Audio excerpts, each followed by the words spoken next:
Hello, everyone. Welcome to 52 Weeks of Leadership. My name is Molly Anderson. I serve as Executive Director of UB Center for Leadership and Organizational Effectiveness, and we are thrilled to have you join us each and every Monday for a different scholar, faculty, and expert on leadership. And today's topic is going to be creativity, leading for creativity, one of the most sought after skills in organizations.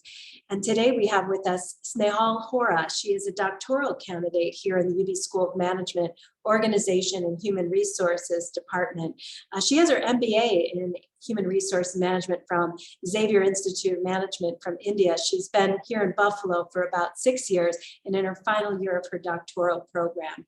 Here she teaches organization behavior and research and talks about how and why men and women differ in creativity. So I don't want to take any more of her time. I just want to say a quick thanks to Geico, our sponsor, for making this series possible. All right, Snehal, you ready? Yes, absolutely. Thanks, Molly. Thank you so much for that introduction, Molly. And I really appreciate you inviting me to this 52 Weeks of Leadership. And I would like to thank everyone for joining me as I share my 2 cents on creativity and what can leaders do to manage creative teams. Now, as Molly mentioned, that my work revolves around understanding demographic differences in creativity. So I look at why men and women differ in their creativity, or if you have people from different cultures, different nations in your organizations, I try and understand how the creative experience of immigrants differs from the domestic counterparts in organizations. So when I was prepping for this presentation, I thought I would focus on these aspects, that is understanding how leaders can effectively manage creativity in diverse teams. So before I start prepping my presentation, I generally do a quick Google search of the topic to get a sense of what's out there in popular press that most of you might have read, and find at least one myth that I can debunk using my research. So when I was looking at some of these information, I found a statistics which honestly I found a little disturbing. Now, admittedly, this is an old IBM 2010 study, but the statistic is still relevant, and I thought I would share that with you. So IBM in 2010 conducted a study in which they asked leaders at different organizations of how important creativity was for them. And 90% of those leaders said that creativity had high business value. But then when they were asked the question about how effectively were they able to tap the creative potential of their employees, they were able to tap the creative potential of only 17% of their employees. So that kind of put me thinking that absolutely 83% of the employees are not from a diverse background or an underrepresented background. So there's more to creativity that's happening in organizations and what leaders are not able to tap. So I thought that I would focus more on a generic, what can leaders do to enhance creativity in organizations, and then towards the end get to more about managing creativity in diverse teams. But before that, when I was looking at the statistics, I kind of shrugged it off for a minute, thinking that maybe it's an old statistic. And since the importance of creativity and innovation in organizations has increased, things might have changed. So I found a fairly recent article, which was conducted by a consultancy firm, trying to understand what are some of the biggest challenges organizations face in achieving innovation goals. And the numbers here are equally disturbing. 35% of the leaders in these organizations mentioned poor leadership skills as a big barrier for achieving innovation goals. And about 61% say that risk aversion among senior leaders, which is again a leadership issue, was one of the reasons that they were not able to meet their creativity and innovation goals in organizations. So this kind of highlights a big problem that although creativity is essential for us, everybody wants to improve creativity, their teams, but there's something wrong that's happening because of which we're not able to effectively maximize the creative potential of all employees.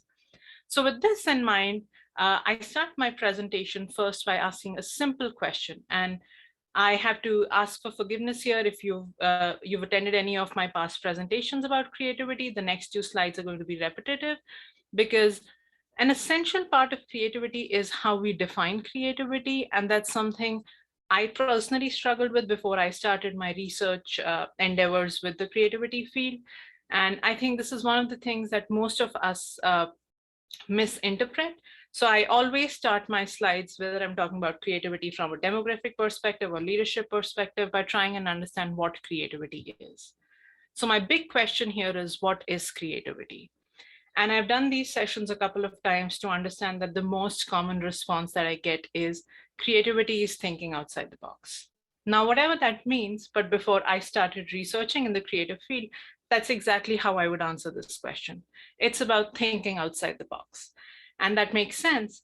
But then I was reading this article about a 1940s swimwear company. Now, this company wanted to come up with a creative design for swimwear, so they started a competition. And one of the participants came up with the idea of having a stainless steel chrome kind of a swimwear. Now I thought, well, that's unique. That's definitely out of the box, but is it creative? While by the definition of it being outside the box, it is creative. But if this is what creativity is, it's practically meaningless because you could just come up with a novel idea, out of the box idea, but it's not really relevant to what you're trying to achieve.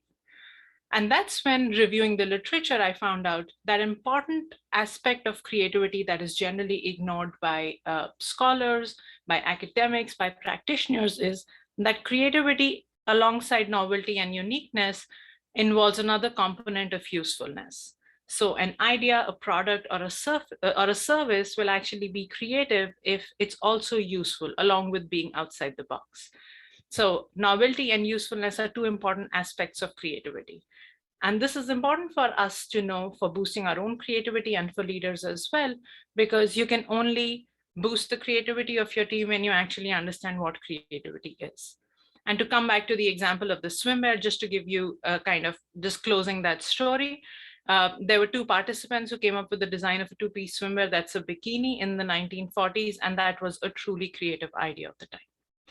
Now that we understand what creativity is, let's move on to the meat of this presentation. The question that is, what can leaders do? What can leaders do to increase the creativity of their own teams? What can leaders do to maximize the creativity of all of their team members? And I wish that the answer to the straightforward question was as simple as just asking your employees to go ahead and be creative. So just go ahead in your cubicle and start coming up with creative ideas.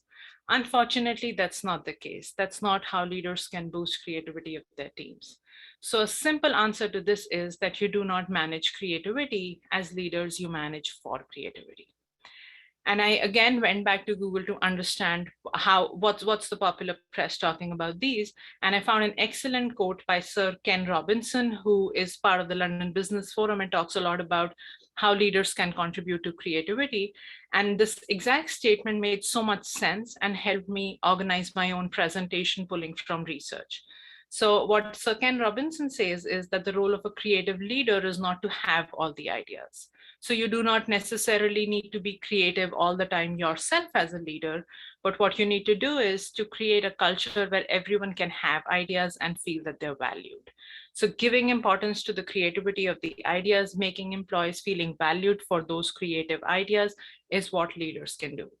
And this practically sums up the next thing that I'm going to talk about that is driven from academic research, my own, or some classic research that's prevalent in the organizational behavior field. Now, what can leaders do? I've pointed out three main things that leaders can do in order to improve and manage creativity in organizations. The first thing is drawing the right minds. So attracting the right kind of people who have the right kind of creative potential to boost the creativity of your team. Next is creating the right kind of environment. So giving them exact culture and environment in which that creativity fosters. And the last is using the right leadership approach. Now, I'm sure all of you must have heard of several leadership approaches, starting from autocratic, participative, empowering, servant leadership. If you've seen some of the 52 Weeks of Leadership series presentations, I'm sure you know about almost all of these. So what is the exact kind of leadership approach that you can use to boost creativity in your teams is what we're going to discuss. Now, talking about the first point, that is about drawing the right mind, so attracting the right talent. Now, the first thing that's most essential when you want to hire for creativity is hiring subject matter experts. Now, this is one of the myths that I did not find in popular media, but this is something that I personally experienced. Before starting my PhD, I worked in the talent acquisition team in India, and I'd often had my hiring managers telling me, we need somebody who brings an innovation and creativity, so maybe hire from somebody who's outside the field. Because the general idea tendency is that if somebody's coming from outside the field, they're going to bring in fresh perspective. That's great. That makes so much sense. But the point is they're bringing in fresh perspective, which would be great, novel, unique, out of the box. But what about it being useful? So in order to checkmark that usefulness component, which is a big part of creativity, you need to hire people who know their subject clearly, who have good domain knowledge. And this is one of the most classic and basic theories of creativity that highlight the significance of how important domain knowledge is for creativity in teams. Now, in addition to that, you need a specific set of personality traits in order to boost creativity. So even if you do not know all these terms specifically, but generally you need somebody who is willing to try on new things, who's willing to try on new experience, experiment with things, who's more extroverted, has a huge network, because that's where they derive their diverse ideas from. Now, conscientiousness, which basically gets at how a person is a rule follower, or he or she conforms to the norms. So these people who conform to the norms, who are rule followers, are great when it comes to overall performance.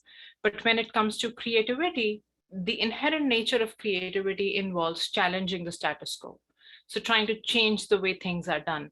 And that might involve some form of rule breaking, going against the group, challenging some of the assumptions that the group holds, and a conscientious person has troubles doing that. The same thing happens with an agreeable person. Creativity involves dissent. It involves disagreeing with your peers. It might involve disagreeing with the supervisor. So if somebody is highly agreeable, they would turn up to be a yes man or a yes woman, because of which they will not be able to share their own unique ideas from the fear that that might hurt somebody else's feeling or might sound less agreeable. Now, neuroticism, which is simply called as emotional stability in terms of personality trait, is a very interesting one. So if somebody is highly neurotic, so this person looks at the negative side of things, they've given up on the system, they think that the system is so bad that nothing can be done. So this is one end of the continuum. The other end is when a person is highly emotionally stable, they're just happy about everything. So everything for them is great. They don't see a flaw in the system, which means that they might not even be able to see a scope for improvement in the system.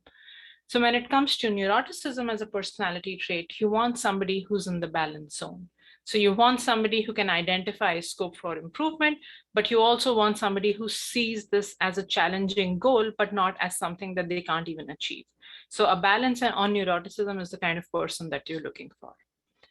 Then again, since creativity involves a lot of ambiguity, you're coming up with a novel, unique idea, you're not even sure if it can be implemented, it's out of the box, it's not been done before, the problem statement might not be clear. So there's a lot of ambiguity and uncertainty associated with the creative process. So you want somebody who's tolerant to these kind of issues. You want people who have a high risk taking propensity, because it involves the risk of going against your group, going against your manager, often doing it in an assertive and independent manner. So you need more risk takers there. Now, another interesting point about creativity is you want to hire people who are not in it, who are not in this particular job only for the money. And this is one of the earlier researchers on creativity and extensive research on creativity, which gets at how detrimental extrinsic rewards, external rewards like pay, bonus, promotion that might be associated with creativity, how that can be very detrimental for creativity. And when you think about it, the idea is pretty simple. If you're asking somebody to be creative and you're associating a reward with it, now this person, rather than thinking about what's the best way to do a particular thing, what's the most novel, unique way to do a particular thing, this person's more thinking about, what does my evaluator want? What would be the solution that my evaluator would be pleased to see? So the focus of the person shifts from coming up with something novel to coming up with something that would please the evaluator. So extrinsic rewards have been considered very harmful for creativity. In turn, you want people who derive pleasure from the job itself. They find meaning in the job. They find significance in the job. These are the kind of people who would actually come up with the best creative solutions in your teams. And the last point for drawing the right minds would be building a diverse team. Now, I know managing a diverse team, managing creativity in a diverse team is a challenge of its own, but building a diverse team is the first step to get all those diverse perspectives onto the table, and then figuring out how to come up with a creative solution from them. The next important thing that leaders can do is create the right kind of environment. And the leaders have a big part in creating this right kind of environment. And one of the most important part of this, which practically covers all of this, my entire slide, is the idea of creating a safe work environment. And by safe, I mean a psychologically safe work environment in which risk-taking is not only permitted, but it's encouraged. Because as I said, think about creativity as a risky task, which might involve offending someone, which might involve upsetting someone. So when a person comes up with a unique idea, they are taking the risk of their own personal and professional reputation. So in that scenario, you want to create an environment in which that risk-taking is acceptable. You want to give your employees a feeling that it's okay to be vulnerable, it's okay to fail, it's okay to come up with the idea which eventually might not be accepted because it's not implementable maybe, but it's okay to put yourself out there in that vulnerable position or to set yourself up for failure. Till the time it just involves that you're fine, you're comfortable openly expressing your thoughts. You're openly expressing your ideas, you're openly expressing your unique and novel ideas, howsoever risky they might be. So creating this psychologically safe work environment is one of the most important things that leaders can do. Now, what are some of the things that leaders can do to create this kind of environment? Some of the things that research says is that as a leader, if you're available and approachable, the team finds more comfort with you. So if they have any issues, they need any feedback, they can very easily, quickly approach you. So that kind of creates a safe environment in which employees feel free to speak up their mind. The next is modeling openness and fallibility. So as a leader, when you show them that you make mistakes too, openly, publicly accepting those mistakes, this kind of gives the employees a feeling that it's an environment in which it's okay to be vulnerable, it's okay to make mistakes and fail. Developing trust and collaboration is an important part of creating a psychologically safe work environment in organizations, specifically for creativity and more specifically in today's world where everything is happening virtually. So if you have your teams working virtually, you're not meeting frequently, that trust and collaboration is what's holding the team together for general performance as well as for creative performance. So having that trust and collaboration that you know that you would not be ridiculed or made fun of or disrespected for coming up with an idea that people might not like. So having that trust and collaboration is an essential part of creativity, of a creative environment. And the last is practicing and improving. And I know this might not be something that's possible in all organizations, but to the extent that it is, you should allow employees to experiment some of their ideas or practice some of their ideas without having a financial or a health related or any kind of implication associated with it. Because it's when employees practice that idea, they do understand the mistakes involved with it and get a chance to rectify them. So this eventually improves their creativity and creates a culture where they know that not all their failures would be reprimanded. Now, in addition to creating a safe work environment, another kind of thing that would help creativity in teams is welcoming task conflict. Now, this might seem counterintuitive that we're asking you to welcome conflict in the teams, but then there are two types of conflict. Task conflict is basically disagreement about the work. So people challenging each other's work. And you want that to a moderate level in your organization, in your teams, because this is how good ideas and creative ideas come up. It's when you act as the devil's advocate that you actually go on improving processes. So you want a moderate level of task conflict and not relationship conflict. You do not want people at each other's throats, but you want them to have a healthy disagreement about their work-related things so that they can improve on those processes. And then the last point here is that you want to motivate information sharing. So the opposite of information sharing, that's knowledge hiding, is a big, big roadblock to creativity. When employees feel that they would be disrespected or ridiculed when they share the information that they have or share the idea that they have, they generally tend to hide their knowledge.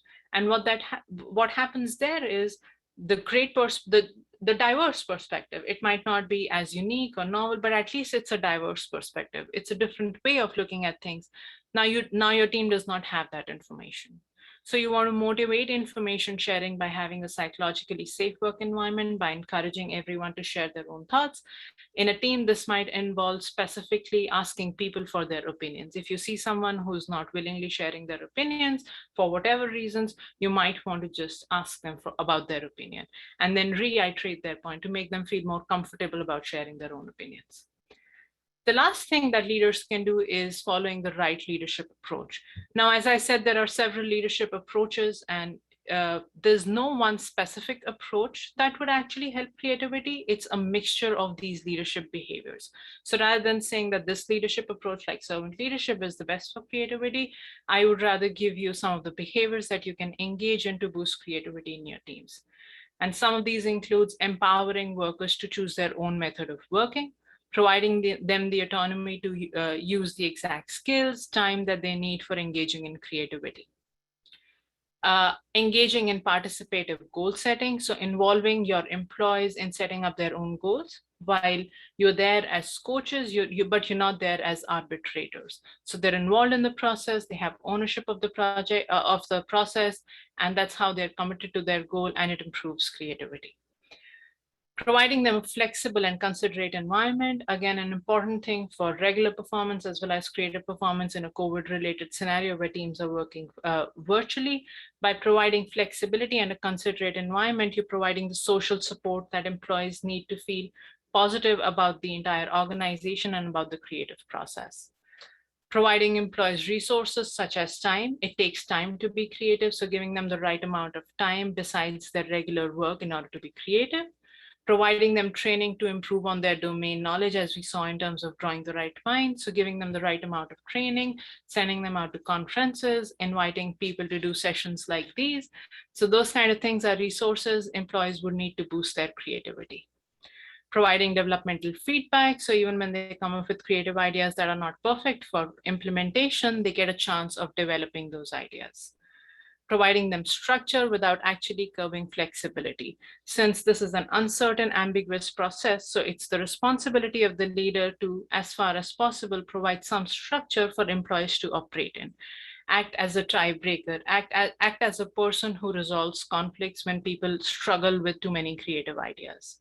And emphasize on perspective taking. So encourage your employees to think about perspectives of multiple people, care about the interests of multiple stakeholders, like servant leaders generally do, because when your employees think about multiple people, they're thinking about multiple diverse perspectives, which is an essential component of creativity. And then set norms for creativity. Creativity is not something that's generally expected from people unless you specifically tell them that creativity is a requirement in the team. So set those norms for creativity, set a norm for risk-taking, set a norm for mutual respect, which allows for that kind of risk-taking. And finally, the most important thing is work on your own creativity. Now that you know what creativity is, work on your own creativity in the sense that boost your own creativity so that your followers, your employees see you as a credible role model, as well as just contribute to the team, be a part of the team, which adds to the psychologically safe climate. Now, I know, Molly, we're running ahead of time and I have 2 more slides. Do you want me to skip them? Do you want me to continue? Oh, feel free to continue. And in the meantime, if anyone has any questions, they can add them to the chat. Absolutely. Great, thanks, Molly. So this was the part where I give you information on what leaders can generally do to manage creativity in their teams. And now I get to specifically my research, which looks at leading gender diverse teams. So what we find from research is that the creative performance of women specifically is underrated. And this comes with evidence that men and women have equal creative abilities. So men and women have equal creative abilities, but women are not able to perform at the same level due to some social and cultural factors in play in organizations. Now, what can leaders do to manage this? This is a well-known problem, well documented from several years of research. What can leaders do specifically in this scenario? And one of my research actually establishes that low creative self-confidence, so women feeling that they do not have the creative capabilities, and rightly or so, is one of the reasons because of which they tend to underperform. So as a leader, it's your responsibility to boost creative self-confidence among women. So one of the things, as I mentioned, is within a specific team context, asking women to share their own creative experiences, their own creative ideas, reiterating their points, emphasizing the significance of their opinion might be one of the things. The other thing what Google excellently does is, so Google as employees to self-nominate themselves for a promotion opportunity, and they realize that women tend to women did not self-nominate themselves to an extent that men did. So what Google did was share this research with them in which they talked about how women tend to undervalue their own potential. And this is about general performance, not necessarily creativity. And just by knowing that kind of research, that this effect exists, they saw a tremendous increase in the number of self-nominations that came from their women employees. So doing something like this would go a long way. Then providing a psychologically safe work environment. It works for all employees, but it specifically helps underrepresented minorities like women's creative performance. And then have group norms that focus on gender egalitarianism. So as an organization, as a team, when you start balancing out the outputs of men and women and start giving both of them due credit, you create a more gender egalitarian environment, which helps promote the creativity of women. Creating a more other-oriented environment specifically helps boost women's creative performance. If they know that creativity is targeted at helping someone, they're more likely to be creative. And then finally, minimizing any hierarchical differences that exist in the team would also go a long way in boosting women's creative performance. Now, the next part of my research, which is actually my dissertation that I'm currently working on, is leading culturally diverse teams. So if you have an organization where people from different cultures work together in a team, so you have a lot of immigrants and domestic counterparts in the organization, one of the things that you can do to boost the creative performance of everybody, specifically immigrants, is to focus not only on diversity. You have that cultural diversity in your team, but to focus also on inclusion, getting them together, engaging them in participative decision-making, involving them in the decision-making process, actively seeking their unique inputs is one of the things that you can do to include them. You should also focus on integrating their differences. So creating norms and expectations of accepting and valuing those differences would be some of the things that you can do to include people. Ensuring that the employment practices are both fair and just. And finally, focus on not only belonging. You don't only want everybody to gel well with each other, but you should also focus on how important it is to be distinct.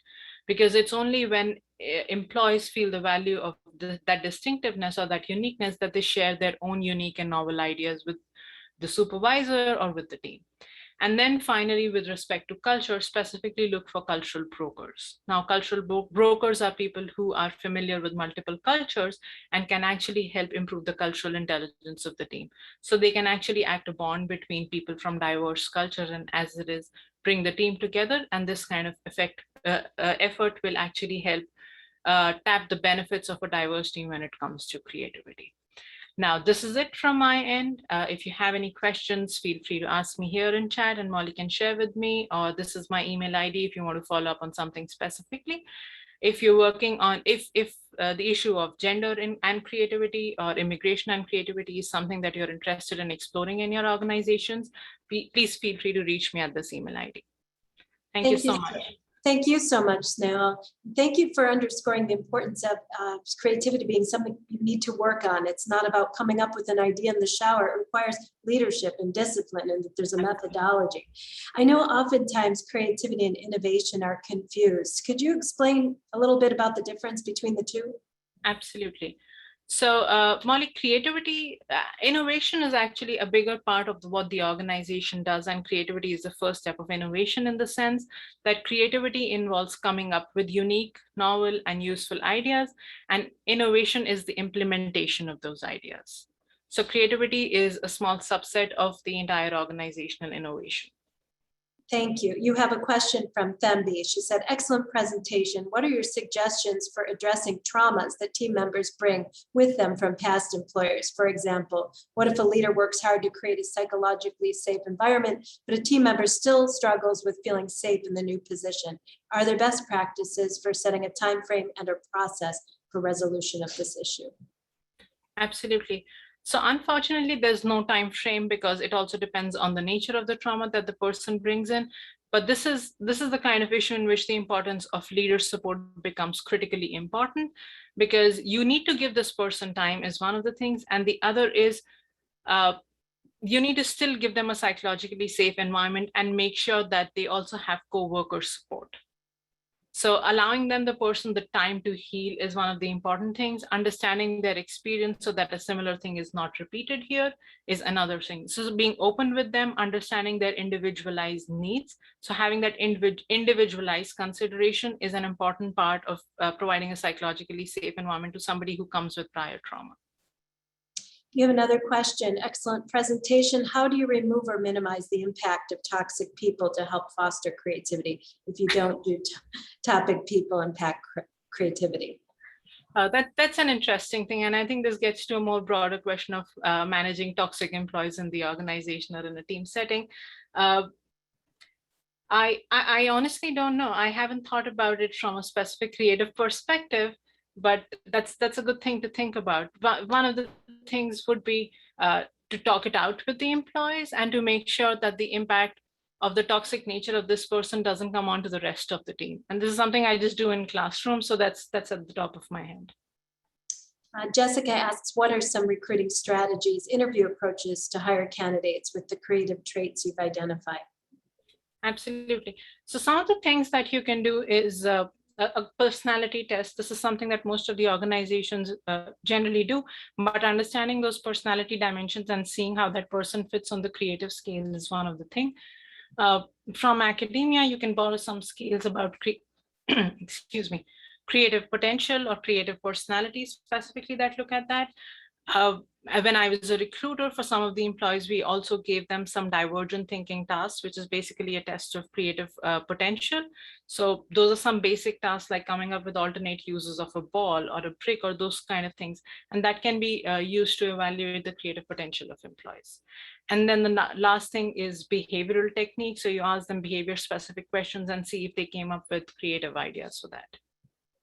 Well, thank you again, Snehal, and thank you everyone for joining us. Next week, we have Christy Joseph, Senior Vice President of Human Resources from Pegula Sports and Entertainment. She's going to be talking about your leadership brand. So we hope you'll join us next week. Thank you all and have a great week. Thanks, Molly. Thank you everyone for joining.